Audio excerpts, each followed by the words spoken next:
Dashbur, witam Was w kolejnym odcinku. I trochę mi się śmiać chce, słuchajcie, bo za każdym razem przychodzę na ambonę. Jeszcze broń nawet nie załadowałem. Dzisiaj polujemy z kalibrem 308, już Wam pokazuję. Więc zaraz załaduję sztucer. Ale za każdym razem przychodzę na ambonę, to najpierw statyw, kamera, cały ten mandżur, plecak i tak dalej, i tak dalej. I dopiero później się biorę za broń, tak? No ale... Także nagrywam wstęp, jak jestem sam, bo jak z Michałem to trochę inaczej to wygląda, ale z reguły nagrywam wstęp. No i później dopiero się biorę za ładowanie broni. Ale do rzeczy. Kolejny odcinek, tym razem taki odcinek, który jesteśmy dzisiaj na obwodzie polnym. Z tego względu, że mamy tutaj koniec zimy, mimo że jest grudzień. Była zima, nie ma zimy, była zima, nie ma zimy, jeszcze słońce się przebija. Słuchajcie, jest odwilż, no i mamy problem. Problem mamy w postaci tego, że tam w górach za mną, z tyłu daleko, widać tam w plenerze, jest śnieg. Tego śniegu jest sporo, a jak jest dużo śniegu, to szczególnie jelenie z tych gór zeszły i przyszły tutaj. No i przychodzą te jelenie do nas na rzepaki. Nie do nas, do rolników na rzepaki, ale robią nam szkodę. Więc dzisiaj się wybrałem tutaj. W takim miejscu za mną widać las. I tam z tamtej strony spodziewam się, że jakieś jelenie nam wyjdą.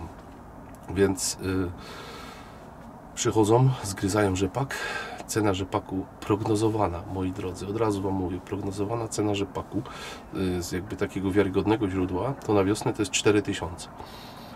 Więc życzyłbym wszystkim kołom, żeby tych szkód miały jak najmniej, ponieważ przy cenie, jaka była, 1500 do 1700 zł, zwierzyna zje taki sam areał, jaki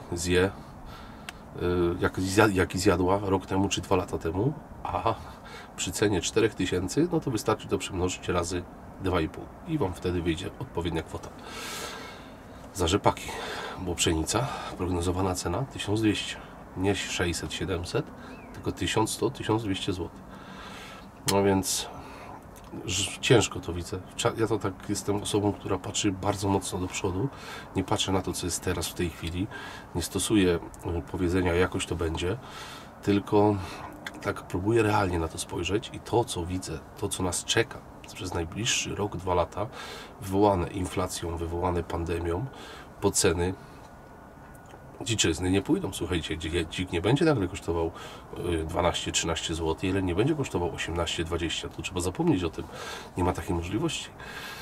Więc nie wiem, gdzie te koła będą szukały pieniędzy. Nie wiem, nie mam pojęcia. W polowaniach dewizowych, do których ja się tutaj odniosę, do jednego z odcinków, które ukazały się wcześniej na kanale polowania dewizowego, zaraz się odniosę, ale będzie to rok ciężki, rok 2022, sezon 2022-2023. Uważam, że będzie dla wielu kół łowieckich, które posiadają w swoich planach zwierzynę grubą, nie w ilości tam 15-20 dzików, czy tam 5 jeleni, tylko gdzie strzelają tych jeleni powiedzmy 30-40 i strzelają około 100 dzików.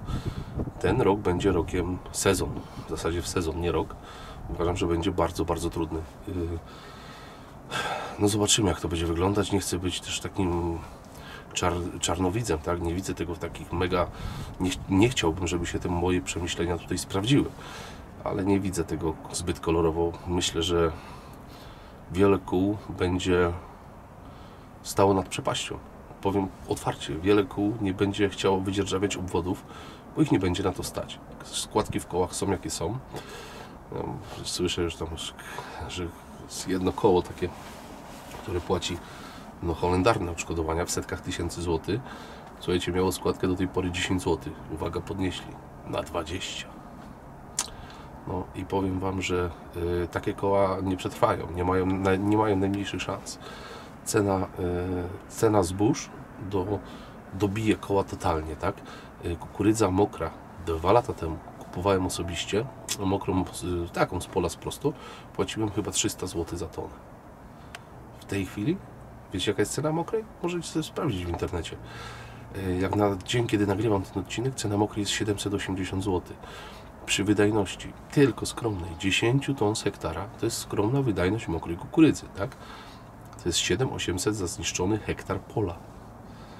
A hektar kukurydzy, a wcześniej było 3500, 3000, to jest 7800. Więc teraz jak zaczynamy te cyferki mnożyć, pisać na kartce, mnożyć i to się robi wynik niesamowity. Dobra, koniec tego wstępu, sobie załaduję broń i zaraz do Was wracam. No więc tak, ja już załadowany, broń ustawiona, odwróciłem, słuchajcie, kamerę z drugiej strony, żeby widzieć tutaj ten las. Widzicie z tyłu pole, więc będę obserwował, czy nam coś tutaj wyjdzie, czy nie wyjdzie. Więc z racji tego, że jesteśmy w obwodzie polnym, pierwszy odcinek trochę gadany, porozmawiamy sobie na temat sarny. A więc te tematy, które chciałbym Wam rozwinąć, są mega długie, więc tutaj można by to było nagrywać w formie podcastów, można by to było nagrywać w formie jakichś takich osobnych nagrań, ale tak spróbujemy, nie wiem, w kilka minut będę patrzył na zegarek, żeby się zmieścić tam około 10 do 15 minut maksymalnie. Więc sarna. Sarnę możemy podzielić jakby na dwa gatunki. To jest źle powiedziane, ale powiedzmy na dwa rodzaje saren. Pierwsza sarna to jest sarna polna i sarna, drugi rodzaj sarna leśna. Skąd się to bierze? Biotop sarny leśnej to jest głównie las i ta sarna w tym lesie się lepiej czuje. Biotop sarny polnej, jak sama nazwa wskazuje, to są pola. Możecie zauważyć jedną rzecz, jeżeli macie rudel saren na polu i one zostaną spłoszone, one nie uciekają do remizy, nie uciekają do kępy, tylko przesuwają się na pole. Sarna polna charakteryzuje się tym, że ona z reguły, jak gdzieś zalega, to zalega na jakichś lekkich wzniesieniach, żeby mieć tą widoczność jak najlepszą. I jest ona z reguły większa od sarny leśnej. Dlaczego jest większa? Dlatego, że ma dużo lepszą bazę żerową. Baza żerowa na polach w tej chwili jest, tak jak my tutaj siedzimy, to mamy pole pszenicy, mamy gdzieś tu pole buraku, mamy pole rzepaku i ona żeruje ogólnie na ozimiinach i na zbożach. Tak, baza żerowa jest tutaj cały rok bardzo dobra. W momencie, kiedy rośliny wchodzą w wegetację, czyli od maja, no to już zaczynają nabierać nasion. Później oczywiście te rośliny są w fazie dojrzewania. Później mamy okres pożniw, żniw i okres, jak już się żniwa kończą, rolnicy wielokrotnie sieją różnego rodzaju poplony, więc ta baza żerowa tej sarny polnej jest zdecydowanie lepsza i co za tym idzie, ta masa tuszy oraz kondycja osobnicza tej sarny polnej jest dużo wyższa, znaczy dużo wyższa. Jest to z reguły kilka kilogramów więcej, te tusze ważą, niż sarna, która bytuje na co dzień w łowiskach leśnych. Jeżeli chodzi o sarnę, słuchajcie, samo polowanie, ja uważam, że sarna jest gatunkiem, która jest dosyć wymagającym przeciwnikiem, jeżeli chcemy poszukać ciekawego rogacza. No bo sarnę oczywiście dzielimy, mamy sarnę płci męskiej, czyli dorosłego osobnika w parze łowieckiej, nazywane rogaczem lub kozłem. Sarnę nazywamy kozą lub siutą. No i oczywiście mamy młode koźlęta. Więc jeżeli chcemy strzelić fajnego rogacza, ciekawego, to moim zdaniem najlepszy okres do tego to jest ruja. W okresie rui używamy wabików, głównie na mikot kozy, ale również na przestrach koźlęcia i wtedy możemy wyciągnąć te rogacze, które do tej pory były widywane rzadko. Bo sarna jest zwierzęciem bardzo terytorialnym. Musicie wiedzieć o tym, że jeżeli jakiegoś rogacza widujecie na danym kompleksie, ja nie jestem w stanie powiedzieć, czy dany rogacz zajmuje kompleks o wielkości 100 hektarów, 150 czy 200, zależy od obwodu i ogólnie od waszego łowiska. Natomiast jeżeli sarna jest bardzo terytorialna, jeżeli strzelacie jednego rogacza na przykład, to w jego miejsce przyjdzie inny. Zajmie po prostu terytorium, który dotychczas zajmował jego poprzednik. Natomiast w momencie, kiedy następuje ruja, następuje mocne przetasowanie. Słuchajcie, rogacze wtedy szukają kóz, one biegają, zmieniają te rewiry. No i w tym momencie możemy właśnie spotkać rogacza, którego do tej pory nie widzieliśmy wcześniej, był nieobecny, tak? I te rogacze, których wy nie widujecie, nie widzicie tych rogaczy, na przykład przez okres wiosny, bo one mają też to swoje terytorium małe, gdzieś żerują w remizach, rzadko wychodzą późno, nie jesteście w stanie zobaczyć tych parostków, na rui macie tą szansę. Naprawdę one są aktywne, one są mega aktywne. To jest okres, kiedy one chcą, no, w każdym zwierzaku budzi się ta chęć przedłużenia gatunku i wykorzystując odpowiedni wabik, możecie śmiało takiego rogacza przywabić. To jest jedna rzecz. Co do samego polowania. Moi drodzy, na rogacze polujemy od 11 maja do końca września. Taki jest okres polowania. Na sarny polujemy od 1 października do 15 stycznia i na koźlęta również w tym samym terminie. Sam broń, jaką można używać do polowania na sarny, ogólnie powiedzmy sobie na sarny, no to ja uważam, że idealne kalibry to nie są jakieś tam powiedzmy mocne, ponieważ sarna nie jest zwierzęciem dużym, masa tuszy dorosłego rogacza waha się od 15 do 22-25 kg, zależy od rejonu kraju. Im dalej na wschód, tym ta sarna jest tuszowo większa, im bardziej na zachód, w stronę Odry, no to ta sarna jest mniejsza. Też to jest uzależnione, są łowiska, są obwody, są biotopy, w których nagle gdzieś tam na zachodzie Polski trafia się ta sarna duża.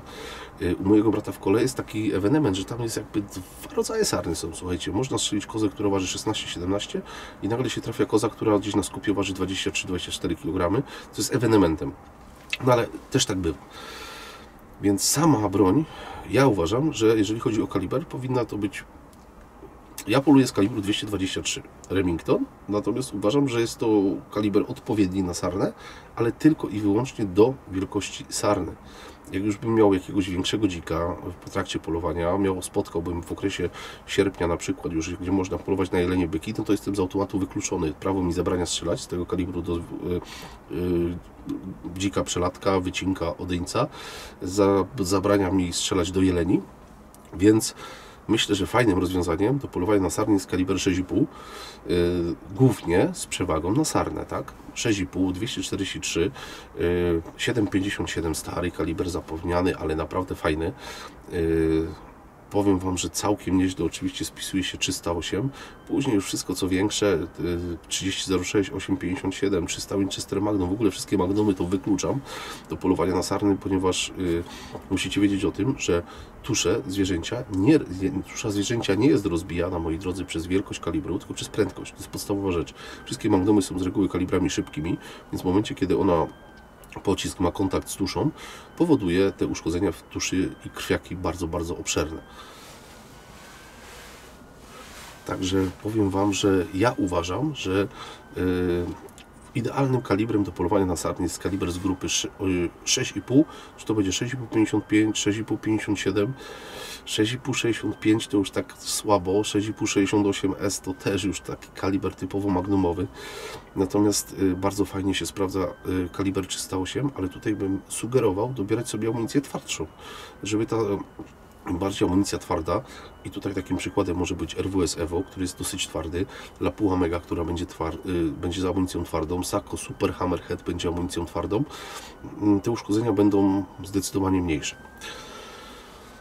Słuchajcie, co do sarny, jeszcze powiem Wam tak, że jest to tak troszeczkę też kulinarnie gatunek przez nas niedoceniany, chyba najbardziej ze wszystkich. Jak dzika każdy myśliwy chętnie pobiera na użytek własny, przerabia go na wędliny, na kiełbasy, robi się z tego, no tak jak z wieprzowiny, tak? Tak samo podobnie jest z jeleniem. Ja na przykład osobiście u nas w domu tego jelenia się je dużo, szczególnie jeżeli chodzi o młode byki, bo 100 razy bardziej wolę wziąć byka, nawet niech on ma nawet 9 lat, niż mam wziąć 5-letnią łanię na przykład. Dla mnie ten byk się lepiej wybija, ma więcej, to mięso jest jakby no, inne po prostu. Ja zdecydowanie wolę, jeżeli chodzi o jelenia, płeć męską, ale cielaki biorę wszystkie. Tak samo jest z sarną. Jeżeli sarnę gdzieś uda mi się upolować w terenach, i był taki odcinek, gdzie udało nam się upolować wysoko, wysoko w górach, sarnę kozę, to ja wiem, że ta koza w życiu nigdy nie miała kontaktu z żadną, absolutnie żadną chemią, bo ona nigdy na polach nie była, bo my byliśmy tak głęboko w lesie, że ta sarna nigdy na pola, gdzie się stosuje oprysk, nawóz, nigdy tam nie trafiła. I mięso z takiej sarny leśnej, ogólnie też sarny polnej, powiedzmy sobie jasno, jest bardzo niedoceniane, aczkolwiek wymaga, moim zdaniem, ale to jest też tylko moje zdanie, ja nie jestem fachowcem, wymaga mięso z sarny przemrożenia. Natomiast moja żona robi mega polędwice z sarny, gulasz z sarny, to wychodzi naprawdę, mięso jest super, super, super kruche i ja uważam, że sarna jest takim mięsem wykwintnym, ale nie do końca poznanym przez nas kulinarnie. Oczywiście są myśliwi, którzy mają te kulinarię opanowane w jednym palcu, więc ja do nich nie należę. Natomiast myślę, że akurat jeżeli chodzi o ogół, no to jest takim rodzajem mięsa naprawdę dobrego, szlachetnego, ale bardzo niedocenianego. Na razie się nic nie dzieje. Słuchajcie, samo polowanie na kozy. I teraz ja jestem zwolennikiem, żeby na te sarny polować jak najwcześniej, czyli w październiku. Dlaczego? Dlatego, że sarna później zbija się w rudle. Rudel to jest, nie wiem, czy to takie rzeczy oczywiste powinienem mówić, czy nie, ale rudel jest to stado saren w języku myśliwskim, łowieckim, nazwany rudlem. Więc sarna w październiku nie zbija się w rudle jeszcze. Szczególnie to widać na populacji sarny polnej. I wtedy łatwo jest nam wybrać kozę nieprowadzącą i znów będę się upierał, że w pierwszej kolejności powinniśmy strzelać sarny nieprowadzące, czyli sarny, które nie prowadzą koźlaka, młode, zeszłoroczne, ubiegłoroczne kuski, ponieważ z punktu widzenia hodowlanego, bo my myśliwi prowadzimy, jak to mój kolega Zbyszek mówi, chów wolny. I nam zależy, żeby populacja, która jest w naszym łowisku, była jak najlepsza. Więc idiotyzmem jest strzelanie kozy, jeżeli ona prowadzi koźle. Bo to koźle w październiku zostanie samo. Ono jest malutkie. Ono waży, nie wiem, na skupie 9, 8, 9 kg, 10. I zostawienie takiego koźlaka to będzie taki chodził oplątek po prostu, który gdzieś tam może do rudla dobije, może nie dobije, nieważne. Natomiast w październiku macie możliwość wybrania kozy nieprowadzącej. Są koła, które przyciągają ten odstrzał, nie wiem, nie wypisują w październiku tych kóz, bo są jakieś takie zależności, nie wiem od czego to zależy. Natomiast ja uważam, że powinniśmy na sarny polować kozy najwięcej w październiku. Później niestety, tak jak teraz mamy grudzień, czy pierwszą połowę stycznia, to już jest, moi drodzy, powiem to brzydko, są dożynki do planu. I to już nieważne po prostu co, tylko stoi dobrze, jest bezpieczny strzał, jest kulochwyt, sztuka stoi, daje połeć, oddajemy strzał, żeby strzelić, żeby z planu zeszło. Natomiast w październiku, polując na spokojnie, można sobie tą sarnę wybrać, obejrzeć. Ja wiem, że większość myśliwych wtedy jeszcze czeka na byka, bo jeszcze gdzieś jest końcówka rykowiska, bo jeszcze gdzieś tam byk chodzi z chmarą, bo jeszcze mogą jelenie wyjść, to tą kozę popatrzą, wyszło, ale przez lornetkę pooglądają, dobra, niech idzie. Ale czasami jest lepiej strzelić tą kozę dla dobra łowiska, ją strzelić w październiku, jeżeli mamy 100% pewności, że jest to koza nieprowadząca. Jeżeli chodzi o koźlęta, ich jest w planie z reguły najmniej i powinniśmy, ja uważam, że takie koźle, jeżeli strzelamy, no to do skupu się raczej nie powinno oddawać, bo tak jak mówiłem, mięso mega wykwintne, przede wszystkim młode. Koźle, które urodziło się w maju, czy początkiem czerwca, odstrzelone w listopadzie, w grudniu, to jest półroczne mięsko, słuchajcie, 100% naturalne, więc tego rodzaju tusze no raczej nie powinny trafiać do punktu skupu. Ja tak uważam. Natomiast powiem Wam, że polowanie na rogacze, wracając, jedni mają, ja to szanuję, polują na te rogacze już w maju, to jest budząca się wiosna, budząca się przyroda, te sarny są spragnione zielonego, one wtedy szybciej wychodzą, ten dzień jest długi. Jak najbardziej można. Poranki w maju są piękne, w czerwcu, później wiadomo, że z biegiem czasu wegetacja, roślinność, co robi się coraz bardziej zielono, na polach rosną rzepaki, zboża, już coraz ciężej się poluje. No więc jest to taki temat z biegiem czasu, powiedzmy czerwiec, już połowa lipca, to już jest temat ciężki z polowaniem na rogacze.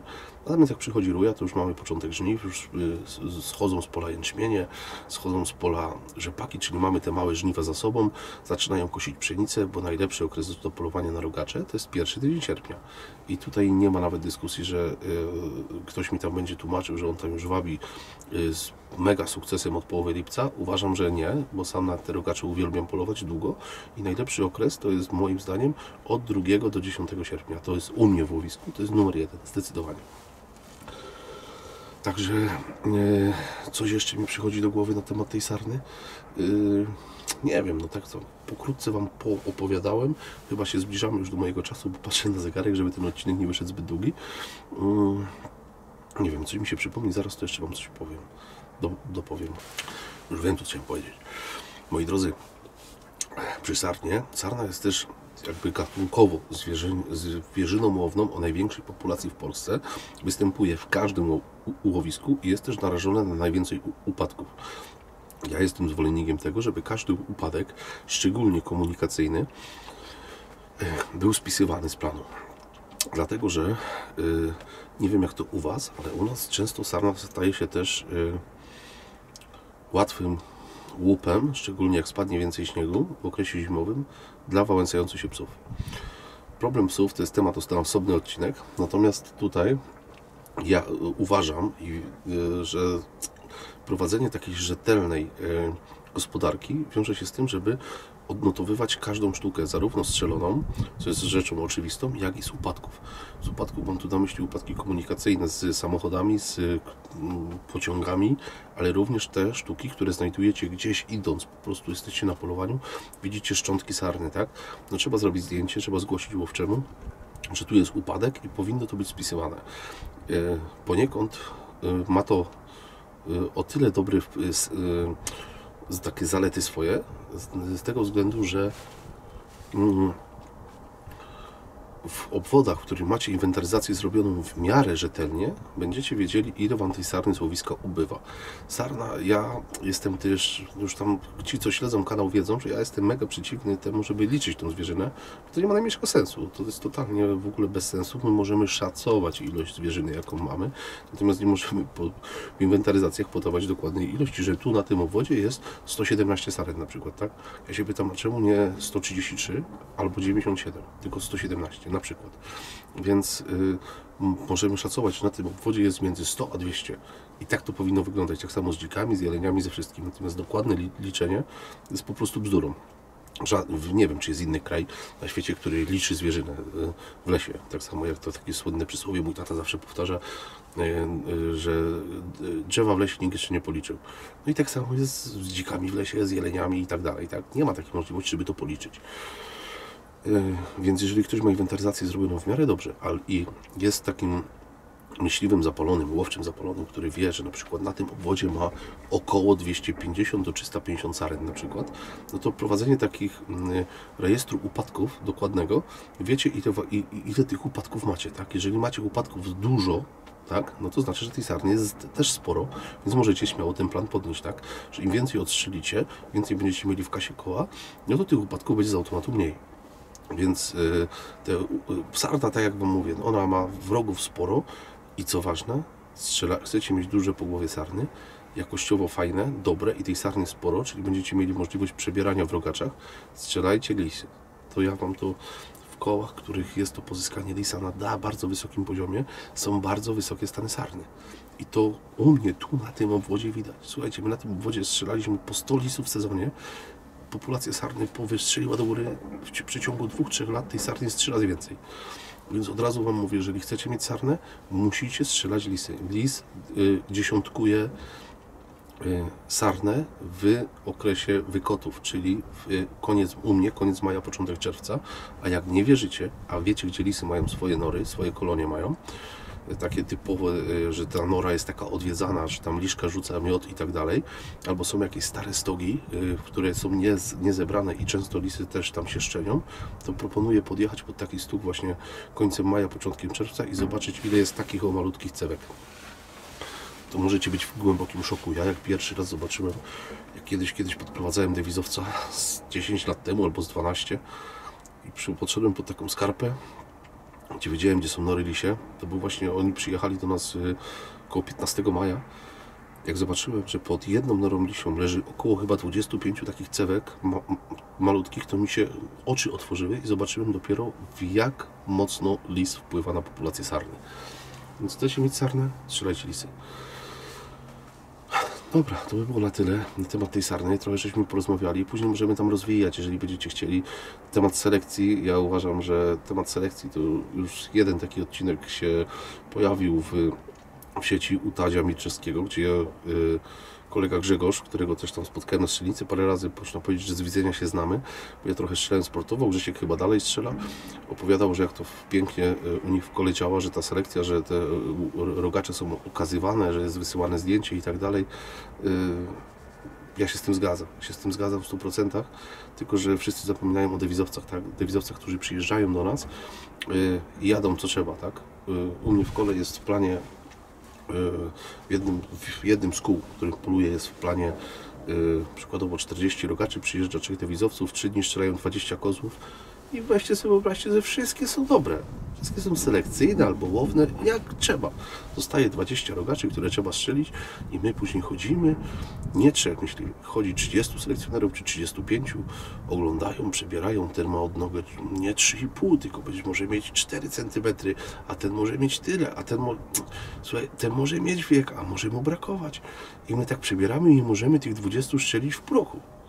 Oni w 3 dni biją 20 i wszystkie są idealne, po prostu jak leci. No więc pozostawiam to pod takim dużym przymrużeniem oka. No dla mnie osobiście to ta selekcja w ogóle nie ma jakiegoś tam większego sensu. Ja nie widzę sensu po prostu w obwodach, gdzie są dewizowcy. To jest...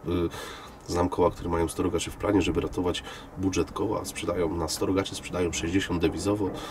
No to jaka tam jest selekcja? No ja się pytam, no jaka tam selekcja jest? Po prostu nie ma żadnej. Nie ma, nie było i nie będzie. A ja dewizowców za długo podprowadzam, żebym mógł coś na ten temat, żebym nie mógł zabierać głosu. Bo Duńczyk jak przyjeżdża, to jego nie interesuje myłku, szydlarz, jego to nie interesuje. On tylko pokazuje six, ma być six, szóstak regularny. To jest piękny rogacz, żeby takie będą strzelać. Najlepiej 500 gram plus. No, to także tak pokrótce to Wam mogę poopowiadałem na temat tej sarny, na temat tej selekcji, więc jak będziecie chcieli rozwinąć jeszcze jakiś materiał na temat sarny, to jak najbardziej możemy tutaj kontynuować. A teraz siedzimy i słuchamy, co się dzieje, ale oprócz maszyn tam na dole robiących budują nam tu zalew, taki suchy, zbiornik retencyjny, suchy, absurd, kolejny, taki przeciwpowodziowy w zasadzie, który nie będzie zalany wodą. No to oprócz tych maszyn, które tam się tłuką na dole, nie słychać nic. Powiem Wam tak, robi się coraz ciemniej. Z tym nagrywaniem to już słabo. Każdy zoom będziemy tracić jasność, chociaż jeszcze polować to można bez problemu. Myślałem, że te jelenie tu wyjdą wcześniej. Jeszcze pojedynczy danie, ale już nie nagrywałem. Tam daleko są sarny. Tu blisko mieliśmy sarny, ale rogacza, więc nie było tu mowy o strzelaniu. Nic tak naprawdę nie było na strzał. Pakuję się. Schodzę z ambony, kończymy. Widzimy się na pewno na następnym wyjściu. Może pójdziemy z Michałem. Czekamy na mróz. Słuchajcie, no musi trochę przymrozić, bo jest takie błoto w polu, że to się w głowie nie mieści. Albo pójdziemy na las na podchód, albo poczekamy na mróz i spróbujemy tutaj przy polach, po prostu gdzieś przy polach, przy remizach, przy kępach pochodzić za sarnami, bo jeszcze ich jest chyba prawie ze 30. Łań jeszcze zostało sporo. Więc myślę, że na następnym wyjściu widzimy się z Michałem, albo jak wyczaje jelenie, że wychodzą gdzieś w cień, jasno będzie, no to wtedy jak najbardziej. A tymczasem Dashbur i do zobaczenia. Dashbur, witam Was na kolejnym wyjściu. Fajną myckę mam, nie? Słuchajcie, przyszedłem w to miejsce, gdzie poprzednio udało nam się upolować lisa, tylko zszedłem 2 miedze na dół. Jesteśmy przed polem, do tego pola, na którym jelenie nam wyszły, dzieli nas 100 metrów. Dlaczego nie siedzimy na ambonie? Ano z prostego względu. Jest tam ambona, zaraz ją Wam pokażę, spod której te jelenie wychodziły. One wychodziły w dniu wczorajszym między miejscem, gdzie ja teraz siedzę, a amboną. Dlatego tam nie poszliśmy, z tego względu, że jest wiatr beznadziejny. Gdybyśmy siedzieli na ambonie, to by cały zapach wiatru, nasz zapach ściągnąłby na tą skarpę i na ostoję, w której prawdopodobnie ta chmara leży, ale czy one tu są, nie mam zielonego pojęcia. Zszedłem na dół, jest godzina 14:15, rozłożyłem mandżur, siedzę. Wczoraj wyszły, musiałbym zobaczyć na telefon, bo zdjęcie zrobiłem im, więc o której godzinie wyszły, do tego to nie wiem. Więc dzisiaj już kamera jest naładowana, bo jak strzeliśmy tego lisa, to brakło prądu w kamerze. Już, no też jest zimno, słuchajcie, jest mróz, ubrałem się zupełnie dzisiaj inaczej, więc poważna czapa. No bo jesteśmy na wzniesieniu, jesteśmy na szczycie i tutaj wieje wiatr. Wiatr mam teraz centralnie w twarz, więc jeżeli te jelenie są przed nami, a to teoretycznie, jeżeli zostały w tym samym miejscu powinny być, to wiatru od nas nie powinny dostać. No nic, siedzimy, przed nami jest ściernisko, to pole ma około 80 metrów i za tym już jest pole z rzepakiem, na które te jelenie wychodziły wczoraj. Już Wam tu pokazuję. Jelenie były tutaj, tu jest to ściernisko, tam jest ambona, na której mieliśmy siedzieć, ale no z racji tego wiatru niestety byłoby to nierozsądne, żeby tam iść. No i one gdzieś tutaj są, przynajmniej wczoraj wychodziły z tego zagajnika. Ciężko to nazwać lasem, trochę krzaków i to wszystko, tak? Ale tu jest skarpa, to są olchy takie przed nami, no i tam mamy ambonę której mieliśmy zasiąść, ale niestety sytuacja z wiatrem uniemożliwiła nam to absolutnie. Pokażę Wam, bo mamy sarny już. Ja się zlokalizuję je w lornetce, bo przed chwilką je tu widziałem. Gdzie te nasze sarenki są? O, jest tutaj. Leżą sobie. Spróbuję Wam je pokazać. Podszedłem w miarę po cichu. O, widać tutaj leży koza. W sumie to jest ich chyba 4. Więc teoretycznie jak jelenie nam nie wyjdą, a te sarny powinny wyjść na żer albo na to ściernisko, albo wyjdą być może na rzepak, to spróbujemy strzelić chociaż kozę.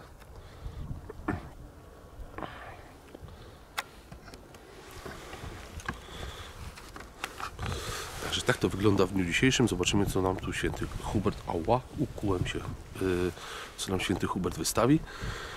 Miejmy nadzieję, że te jelenie gdzieś tutaj na tej skarpie są. Tam jest taki młodnik dębowy. One, podejrzewam, na 99% leżą w tym młodniku. Gdybyśmy byli we dwóch z Michałem, to próbowalibyśmy je podejść, bo dosyć wieje. Wiatr jest z jednego kierunku, byłoby to możliwe. No ale jak wczoraj tu wyszły, myślę, że ich nikt nie spłoszył, no to myślę, że może dzisiaj też tu wyjdą. Posiedzimy, zobaczymy. Pierwszy zwierzę już nam wyszedł. Chcę Wam pokazać. Czekajcie, niech się to wyostrzy. O. Są sarny. Koza z koźlakiem. Pewnie ich więcej wyjdzie.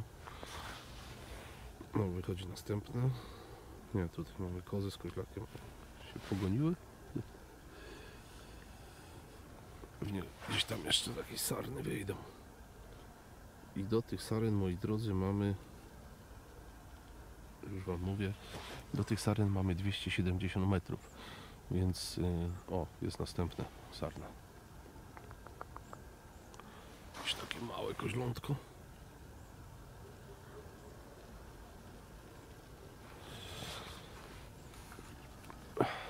Więc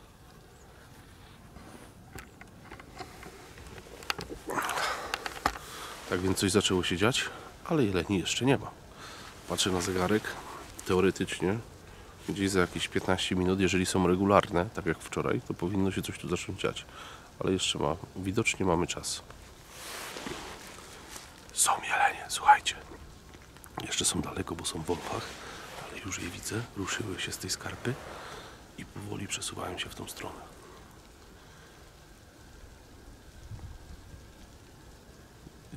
Na razie widzę tylko 3 sztuki, ale o strzale teraz nie ma mowy, a tym bardziej o nagrywaniu, bo są w środku w tym zagajniku olchowym. Więc poczekamy chwilę. Mam nadzieję, że wyjdą tu na pole. Powinny wyjść za dnia. Jest godzina 15:15. Wczoraj były 15:40, więc już coś zaczęło się dziać. Więc zaczęły tutaj się powolutku ruszać. Chyba 15:40, to może trochę wcześniej nawet. Więc mam nadzieję, że one tutaj zaraz się ruszą i pójdą na ten rzepak. Także poczekamy, zobaczymy. Ale grunże są. Spróbuję Wam je pokazać. Zobaczymy, co z tego wyjdzie. Ale mnie ta kamera denerwuje. Statyw. Koniecznie muszę kupić statyw nowy.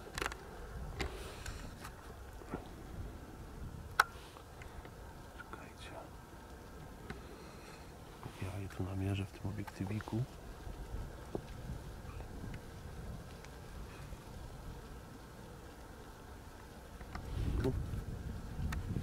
Tak. O. Coś tam widać przez te gałęzie, ale coś tam mi się wydaje, że będzie widać więcej. O, tam z tyłu następny stoi. A to były następne. No nic, musimy poczekać.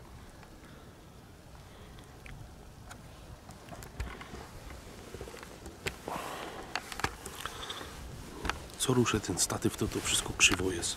Jak mnie to irytuje. Czekajcie. Okej. Także są, ruszyły się ze skarpy, idą w moją prawą rękę, w prawą stronę. Czyli powoli się przesuwają w stronę rzepaku. Czekamy. Ogólnie nawet się coś zwierz ruszył.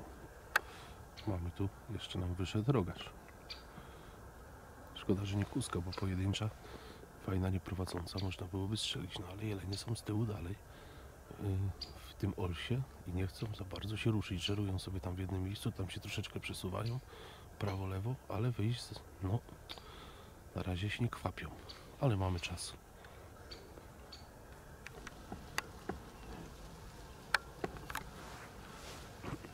Nasz rogacz przyszedł na 50 metrów.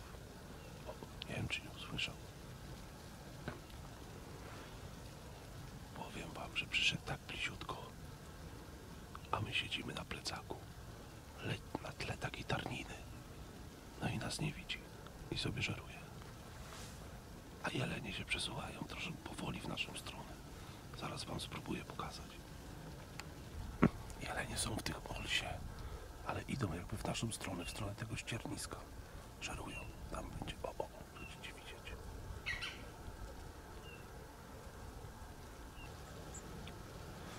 A z lasu naprzeciwko wyszła chmara Danieli. 8, tak? 4, 4, 8. 8 czy 7? To się nakłada. 8. 8 Danieli wyszło. One są dosyć daleko, w granicach 400 metrów. No więc marne szanse, że nam tu przyjdą bliżej. Chociaż łanie albo cielątko byśmy mogli strzelić. A nasze jelenie jak zamurowane, słuchajcie, stoją tam w tych olchach i tam żerują. Nie chcą tutaj na ten rzepak wyjść, no ale jeszcze mamy czas. Biorą nas na przetrzymanie, grają na czas po prostu. Sarny już wyszły. Czekajcie, przestawię tylko ten stat, żeby był równiejszy ten obraz. O. Sarny już wyszły, a jeleniom brakuje, wiecie ile? 20 metrów do wyjścia. Gdzie one tu są? O, idą. Żerują powoli, powoli, powoli i się przesuwają w lewą stronę, ale brakuje im jeszcze dosłownie 20 metrów, żeby wyszły na to ściernisko. Parły się tam, ogryzają te pędy i nie chcą tu za Boga Ojca wyjść. No trzeba poczekać jeszcze. No i są. Zaczęły wychodzić. Tutaj mamy, zaraz zobaczymy, ale tu mamy łanie.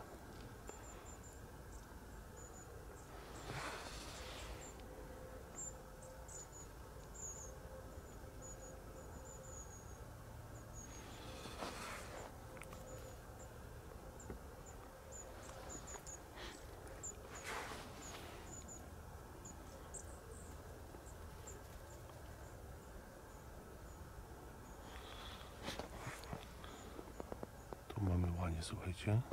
Tutaj mamy byczka młodego w drugiej głowie, jeszcze sarna nam w kadr wchodzi. I ta łania, tutaj mam następnego, podejrzewam tak, byczka, też młody. Muszę to jakoś ustawić. O. To jest ewidentne, z tyłu wychodzi.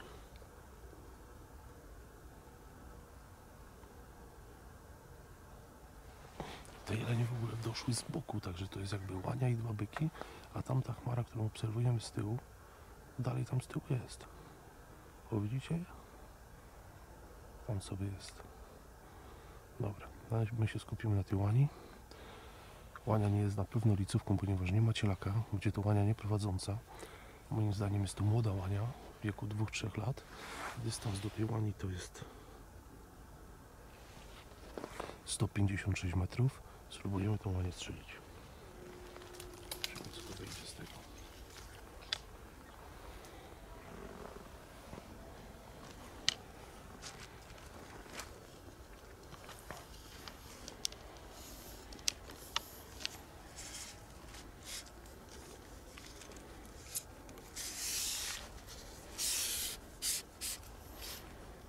Sobie pastorał, słuchajcie, dopasuję do...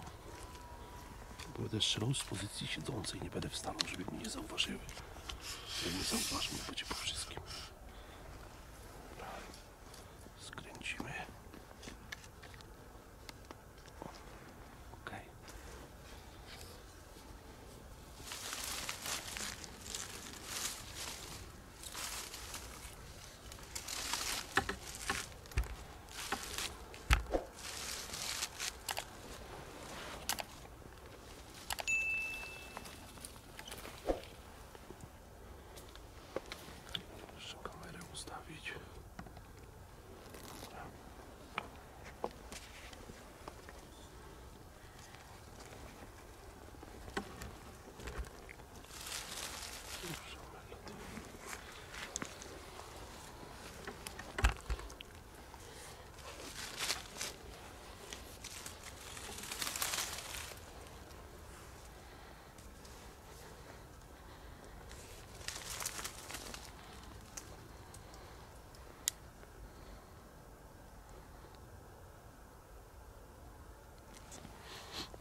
wysiedziane, wyczekane. Mało tego, że udało się strzelić łanie. Po tym strzale te jelenie wybiegły na pole. Spróbowałem wam to kamerą przekręcić i oddałem strzał jeszcze do cielaka. No i cielak leży. Zaraz wam pokażę. Jest na polu. Chmara dalej stoi, ale ciele zostało. Już wam pokazuję.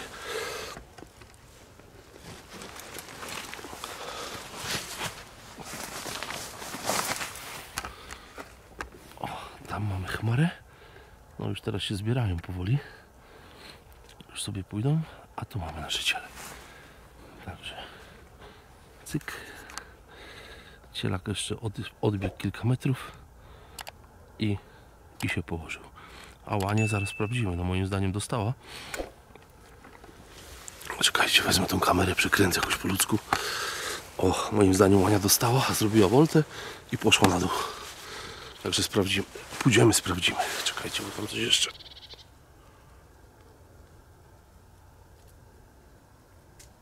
No tak. Już tam jeszcze idzie. Jelenie schodzą na bok zupełnie. Dobra, biorę się i idę szukać łani. Zimno strasznie. Jak widzicie, już łania i ciele razem. Ciele fajne, duże. Prawdopodobnie wezmę na użytek własny, szczelone fajnie za łopatką. Ciele męskie. Także święty Hubert podarzył takie wyczekane te jelenie. Ręce mam w kieszeni, to nie przez jakiś tam lekceważący ton do oglądających widzów, ale bystrzy będą wiedzieli, czemu jest mróz i woda w aucie mi zamarzła w butelce, więc muszę ręce trzymać w kieszeni. Fajne polowanie, słuchajcie, dobiegło końca. Jesteśmy tak naprawdę te jelenie takie wydeptane. Ja tu byłem chyba z 4 razy. Za każdym razem coś było nie tak, zresztą co widzieliście. Jak siedzieliśmy na jednej ambonie, ich nie było, jak siedzieliśmy na drugiej, wyszły 500 metrów dalej, no ale w końcu udało się. Także święty Hubert podarzył. Jakby w drugiej połowie grudnia udało się upolować jeszcze łanie i ciele, także cielak trafia na kuchnię, zabieram go do domu na użytek własny, łania trafia do naszej kołowej chłodni, albo pójdzie na sprzedaż bezpośrednią, albo pójdzie do punktu skupu, tego jeszcze nie wiem, także pakuję i uciekamy. Także do zobaczenia i dasz bór.